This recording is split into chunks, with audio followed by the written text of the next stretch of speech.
Praise the Lord. கர்த்தரும் இரட்சகருமாகிய இயேசு கிறிஸ்துவின் இனிய நாமத்தினாலே உங்களுக்கு என் அன்பின் வாழ்த்துக்கள். இந்த நல்ல நாளை காண செய்த தேவனுக்கு ஸ்தோத்திரம் உண்டாவதாக. கர்த்தருடைய கிருபை உங்கள் அனைவரையும் சூழ்ந்து கொள்வதாக.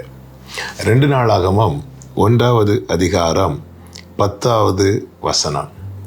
இப்போதும் நான் இந்த ஜனத்துக்கு முன்பாக போக்கும் வரத்துமாய் இருக்கத்தக்க ஞானத்தையும் அறிவையும் எனக்கு தந்தருளும். ஏராளமாய் இருக்கிற இந்த உம்முடைய ஜனத்தை நியாயம் விசாரிக்கத்தக்கவன் யார் என்றார். கர்த்தருடைய பரிசுத்த நாமம் மகிமைப்படுவதாக. நம் தேவனாகிய கர்த்தர் சாலமோனுக்கு இரவிலே தரிசனமாகி அவனிடத்தில் கேட்கிறார், நீ விரும்புகிறதை என்னிடத்தில் கேள் என்றார். ஒரு பெரிய விசாலம் அவனுக்கு கிடைக்கிறது, ஒரு பெரிய கிருபை. சாலமோனே, நீ என்ன விரும்புறியோ அதை என்கிட்ட கேளு, நான் அதை உனக்கு தரேன் அப்படிங்கிறார். சாலமோனுக்கு 1000 ஆசைகள் இருக்கும், 1000 விருப்பங்கள் இருக்கும். ஆனால் சாலமோன் தேவனிடத்தில் எதை கேட்கிறான் என்றால், எது அவனுக்கு வேண்டியதோ அதை அவன் கேட்கிறான். எனக்கு 1000 விருப்பம் இருக்குன்னு சொல்லி நான் விரும்புகிற எல்லாத்தையும் ஆண்டவர்கிட்ட கேட்கணும்னு இல்லை. எனக்கு எது வேண்டியதோ அதை நான் கேட்குறேன் தெரியுமா? இந்த ஜெபம் ஆண்டவருக்கு மிகவும் உகந்ததாக இருக்கிறது. இங்கே சாலமோன் ராஜாவாக உயர்த்தப்படுகிறான். எல்லாரும் என்ன மதிக்கணும், எனக்கு பேர் வேணும், புகழ் வேணும், இப்படி நிறைய கேட்கலாம்.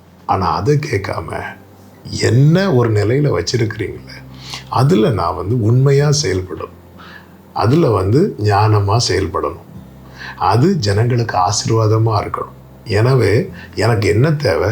ஞானம் தேவை, அறிவு தேவை, அதை எனக்கு தாங்க அப்படின்னு கேட்குறான்.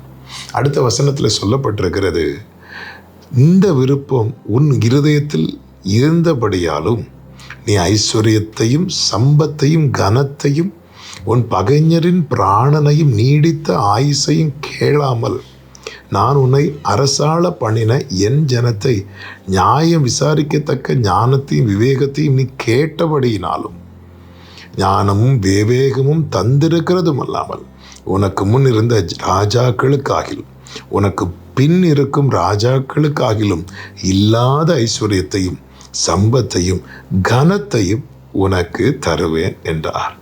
சாலமோன் இப்படி கேட்டது ஆண்டவருக்கு ரொம்ப பிடிச்சு போச்சு. அதனால சொல்கிறேன், நீ கேளாததே நான் உனக்கு தருவேன் அப்படிங்கிறார். இந்த நாளில் என்னை கேட்குற அன்பு சகோதரா சகோதரி, நம் தேவனிடத்தில் என்ன கேட்குறோம், நமக்கு என்னது தேவையோ அதை கேட்க பழக வேண்டும். ஒவ்வொரு சூழ்நிலையில் நமக்கு என்னது தேவை? ஆண்டவர் எனக்கு ஐஸ்வர்யத்தை தாங்க, சம்பத்தை தாங்க, கனத்தை தாங்க, என் பகைஞரின் பிராணனை தாங்க. இதெல்லாமே நமக்குள்ளே இருக்கக்கூடிய காரியம். ஆண்டவர் அவன் நல்லா இருக்கக்கூடாது, அவனோட நான் வளரணும், இப்படியெல்லாம் செபிக்கிறவங்க உண்டு. ஐஸ்வர்யத்தை தாங்க, இதெல்லாம் ஆண்டவர் தருவார். இங்கே பாருங்கள், இதெல்லாம் அவன் கேட்காமலே கொடுக்கிறார்.